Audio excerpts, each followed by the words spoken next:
She only got a crumpled piece of paper, my cousin Marcus said, laughing so hard he had to hold onto the table. A piece of paper, while the rest of us got real money. Everyone around that table laughed with him. My aunts, my uncles, cousins I hadn't seen in years, all of them with their envelopes full of checks, all of them with their glasses raised, all of them looking at me like I was the punchline of a joke I didn't even know had started. I sat there holding that folded piece of paper and I didn't say a single word. I just smiled. And that smile, right there, that was the beginning of everything. My name is Amber. I'm 26 years old and I grew up in Atlanta, Georgia, raised mostly by my grandmother, Dorothy May, in a house on the south side of the city where the front porch light never went off. She kept it on because she said she always wanted people to know they were welcome. That was who she was. She was the kind of woman who fed strangers on Thanksgiving and remembered the name of every single person she had ever met. She was the center of our entire family, and when she passed away at 83, she left behind a grief that none of us really knew how to carry. She also left behind money, a lot of it, and that changed everything about the people I thought I knew. Before I go any further, if you're new here, make sure you subscribe and hit that bell so you don't miss the rest of this story. Because what happens next, I promise you, you are not going to want to miss a single part of it. I had lived with my grandmother for most of my life. My mom struggled with things I won't get into right now, and my dad was never really in the picture. So Grandma Dorothy stepped in. She was the one who took me to school on my first day of kindergarten. She was the one who sat with me through every fever, every heartbreak, every late night when I couldn't sleep. When I graduated high school, she was front row, crying before they even called my name. When I got my first apartment at 22, she helped me carry boxes and then sat on my kitchen floor eating takeout with me because I didn't have any furniture yet. She and I had a bond that went beyond family obligation. It was real. It was built over 26 years of showing up for each other. The other family members, the ones who were laughing at that table, they had a different kind of relationship with Grandma Dorothy. Some of them showed up at holidays. Some of them called on birthdays. Some of them, honestly, only really started calling consistently in the last 2 years of her life, once she started having health problems and word got out that she owned her house outright and had been saving carefully her entire life. I noticed it. Grandma Dorothy noticed it too. She never said anything directly, but I could see it in the way she looked at certain people when they walked through the door. That quiet, knowing look she had. When she passed, the family gathered for the reading of the will at her attorney's office in Buckhead. I had never been to anything like that before, and I didn't know what to expect. Grandma Dorothy had never talked to me specifically about money or inheritance.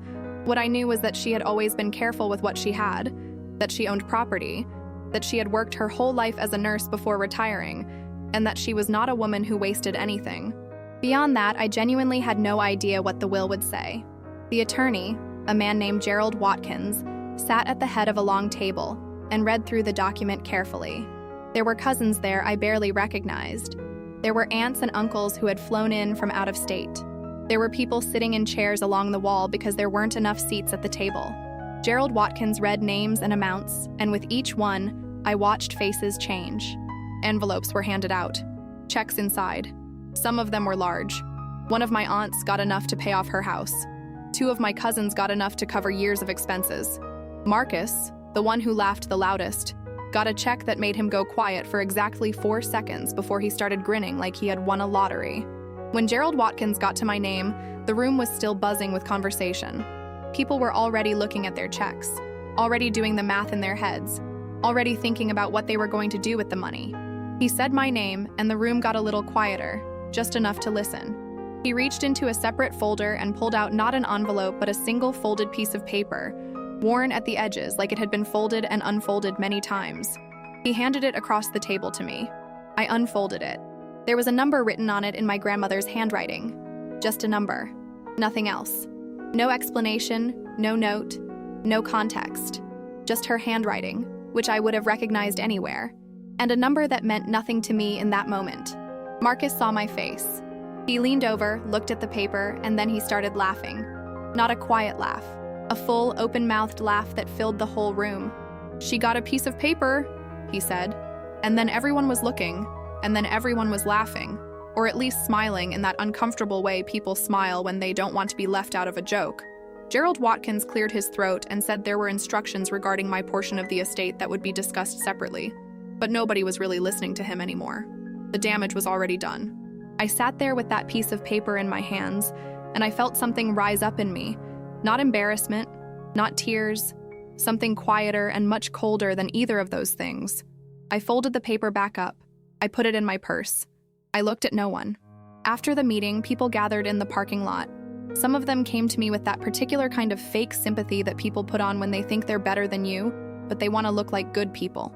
My Aunt Renee put her hand on my shoulder and said, "Baby, your grandmother loved you, she just had her reasons." Like that explained anything. Like that was supposed to make me feel better about sitting in that room while everyone else got a real inheritance and I got a folded piece of paper with a number on it that nobody could explain. Marcus didn't even pretend to be sympathetic. He walked past me on the way to his car, patted me on the back and said, "Don't worry, Amber, I'm sure she left you something special." And then he laughed again, and the two cousins walking with him laughed, and they got in his car and drove away. I drove home alone. I sat in my apartment for a long time without turning on any lights. I held that piece of paper in my hands and I looked at the number my grandmother had written there. I turned it over. Nothing on the back. No envelope, no letter, nothing but that number. I thought about calling Gerald Watkins, but it was already evening. I thought about calling someone in the family, but I couldn't think of a single person I wanted to talk to right then. So I just sat there, and I thought about my grandmother. I thought about every conversation we had ever had, every quiet evening on her porch, every meal she cooked, everything she had ever said to me that had stayed with me. And I tried to understand what she was trying to tell me, because I knew her. I knew her the way you know someone when you have spent your whole life watching how they think and move and decide. And I just knew deep in my chest that she had not made a mistake. Whatever that number was, it was not an accident. It was not an oversight. It was not Grandma Dorothy forgetting to finish something. She had put that number there on purpose. She had folded that paper herself. She had left it in a separate folder with separate instructions for Gerald Watkins. She had done all of it on purpose. The next morning, I called the attorney's office the moment they opened. Gerald Watkins himself answered, which surprised me. He said he had been expecting my call. He asked if I could come in that afternoon, alone, without other family members present. I said yes. I was there an hour before the appointment. He sat across from me with a folder and a look on his face that I could not entirely read. He said that my grandmother had left very specific instructions about how my portion of the inheritance was to be handled, and that those instructions required a separate conversation because what she had left me was not a direct cash distribution. He slid a document across the desk. Then he said, "The number on that paper is an account number." I looked at him. He said it again. "The number your grandmother wrote is an account number. A private investment account she opened 31 years ago. She never touched the principal. She reinvested every dividend. She named you as the sole beneficiary and she kept it entirely separate from her estate specifically, so it would not go through probate and would not be disclosed to any other family members at the reading of the will." I did not say anything for a long time. He handed me another sheet of paper. This one had a balance on it. I read the number once and then I read it again because my brain refused to process it the first time. 31 years of careful, quiet, invisible investing. 31 years of reinvesting every single dividend, never withdrawing, never telling a soul. My grandmother had built something for me in total silence over the course of 3 decades, and she had hidden it in plain sight, in a number on a crumpled piece of paper that everyone in that room had already dismissed and laughed at. The balance was not thousands of dollars. It was not tens of thousands of dollars. I am not going to say the number out loud right now, but I will tell you that when Gerald Watkins handed me that sheet, I understood for the first time what Grandma Dorothy had really been doing all those years. She had not forgotten me. She had been protecting me. She had known somehow, with that deep and quiet wisdom she carried everywhere, that if the number was known, it would cause problems. It would cause the kind of family problems that destroy people. So she hid it. She put it on a piece of paper that looked like nothing. She left it in a way that guaranteed everyone would underestimate it. And she trusted me, specifically me, to call the attorney, to ask the questions, to figure it out. I sat in that office, and I cried. I cried for a long time, and Gerald Watkins was kind enough to simply let me. He kept a box of tissues on his desk, and he did not say a word until I was ready to speak. When I finally stopped, I asked him only one question. I asked him if any of the other family members knew about this account. He said no. My grandmother had specifically instructed him that the account information was to be disclosed only to me, only in a private meeting, and only after the general reading of the will had already taken place. She had choreographed the whole thing. She had thought about it carefully enough to plan every step. including the crumpled paper, including the public humiliation, including the laughter. She had let them laugh because she knew what came next. I drove home from that meeting different than I had arrived. Something inside me had shifted, not in an angry way, not in a gloating way, but in the way that things shift when you understand something clearly for the first time. My grandmother had spent 31 years making sure I would be okay. She had done it quietly, without asking for anything in return, without ever letting on what she was building. And then, at the end, she had structured the whole revelation so that the people who doubted me would see exactly what they had underestimated. Not because she was cruel, but because she was brilliant, and because she knew that there are some lessons that only land when they cost you something. I did not call anyone in the family that day. I did not post anything. I did not reach out to Marcus or my Aunt Renee or any of the cousins who had stood in that parking lot looking at me with their fake sympathy and their real satisfaction. I just went home, and I sat with what I now knew, and I let myself feel the full weight of it. And I started making plans. The first thing I did was meet with a financial advisor. I didn't know much about managing that kind of money, and I wasn't going to pretend that I did. Grandma Dorothy had spent 31 years building something carefully, and the last thing I was going to do was be careless with what she had trusted me with. I found an independent advisor, someone with no connection to my family, and I walked into her office with the account documents, and I told her I needed to understand exactly what I had and what my options were. It took several meetings to go through everything. The account was structured in a way that gave me flexibility. I could access portions of it without disrupting the core investments. I could let it keep growing. I could use parts of it strategically for things like real estate or business. My advisor walked me through all of it, and with every conversation, I could feel my grandmother's logic becoming clearer to me. She had not just left me money. She had left me options. She had left me the kind of financial foundation that changes the entire direction of a person's life, not just for a few years, but permanently if you handle it right. I decided to keep working my regular job for the time being. I was a project coordinator for a mid-sized company in Atlanta, and the work was steady and gave me structure. I didn't want to make any dramatic changes too fast. I wanted to think clearly. That was something Grandma Dorothy always said. She said that the people who make the worst decisions are always the ones who are in too much of a hurry to feel something. She said slow is smooth and smooth is smart. So I moved slowly. About 3 weeks after the reading of the will, Marcus called me. I almost didn't answer. We hadn't spoken since the parking lot, since his laugh and the pat on the back and the joke at my expense. But I answered because I was curious what he would say. He said he was just checking in. He said family was important and he didn't want things to be weird between us. He asked how I was doing. I said I was fine. He said he was glad. And then after a short pause, he said he had actually been thinking about starting a business and was looking for investors. And he wanted to know if maybe I had any savings that I'd want to put towards something like that. He said it casually, like it was an afterthought, like he hadn't called specifically for that reason. I told him I didn't have that kind of money available. I kept my voice completely even. He said he understood, and then we talked for another 2 minutes about nothing, and then we hung up. I sat with the phone in my hand for a moment. Then I put it down and went back to what I was doing. He called again 2 weeks later. Different angle, same destination. This time it was about a real estate opportunity, a property he'd heard about, a chance to get in early on something.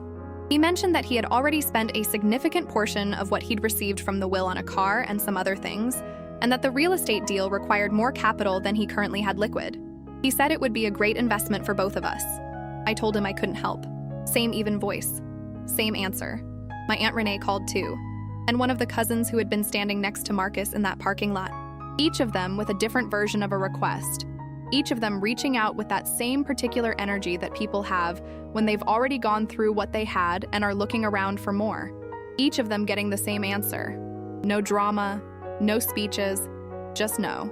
What was interesting to me was that none of them ever apologized. Not one of them said anything about the way that reading had gone, about the laughter, about the paper, about any of it.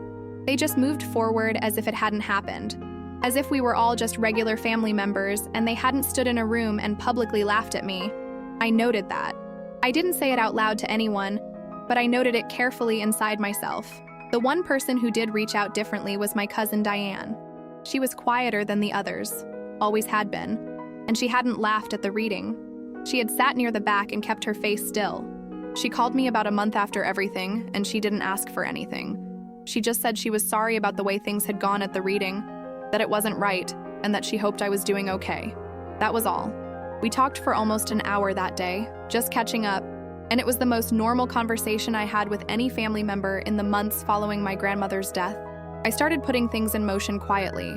I worked with my advisor to use a portion of the account to purchase a 2-unit property in a neighborhood in Atlanta that was showing strong appreciation trends. I lived in 1 unit and rented the other. My mortgage payment was lower than what I had been paying in rent, and the rental income from the other unit covered a significant part of it. I was building equity and reducing my monthly expenses at the same time. Grandma Dorothy would have called that moving with intention. I also went back to school part-time, online, to finish a degree I had started and stopped years earlier when money got complicated. Having the financial pressure removed made a difference I can't fully describe.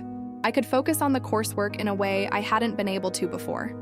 I could actually think about what I wanted to build, not just what I needed to survive. None of this was visible to the outside. I wasn't posting about the property or the school or anything else.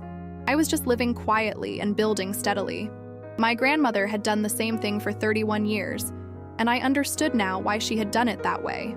There is a particular freedom in not having to explain yourself to anyone, in not needing anyone's validation or approval or understanding, in just doing the work and letting the results speak eventually, in their own time, when they're ready.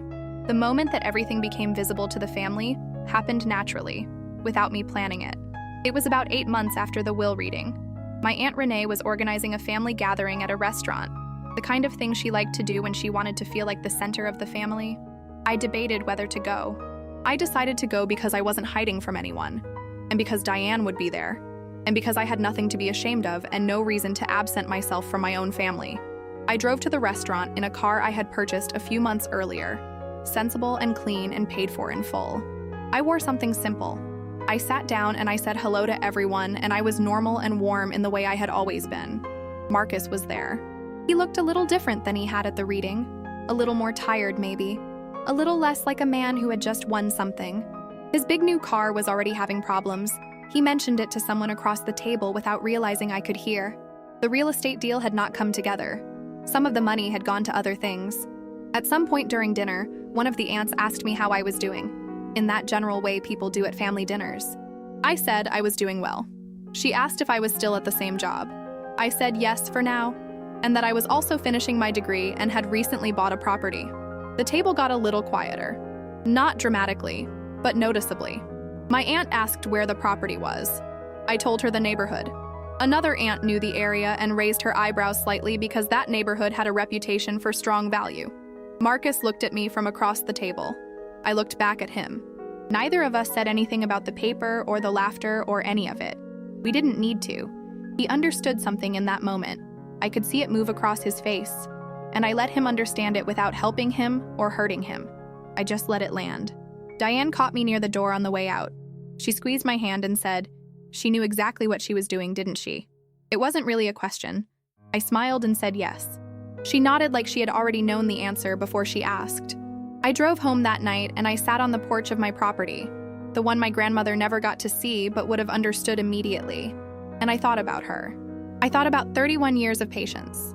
About a woman who worked hard her whole life and made careful choices and said almost nothing about any of it to anyone. About how she had watched the people around her and understood each of them clearly, and made her decisions based on what she knew to be true, not what was comfortable or easy or popular.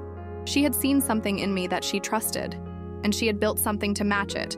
And then she had left it in a crumpled piece of paper in a room full of people who were too busy laughing to look closer. That is the thing about some people. They see the surface of something and they make their judgment right there.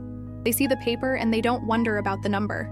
They hear the laughter and they join in without stopping to ask what they might be missing. And by the time they figure out what was really there, the moment has already passed, and all that's left is the understanding that they miscalculated. My grandmother knew that. She planned for it. And she handed me the result of 31 years of silent, deliberate love, wrapped in something that looked like nothing. If your grandmother ever made you feel like the most important person in the room without ever saying a word about it, you already understand what I'm talking about. And if you've ever been the person in the room that everyone underestimated, I want you to know that the paper that looks like nothing is sometimes the most important thing on the table. Drop a comment and tell me if you've ever been counted out by the people who were supposed to be in your corner. I read every single one.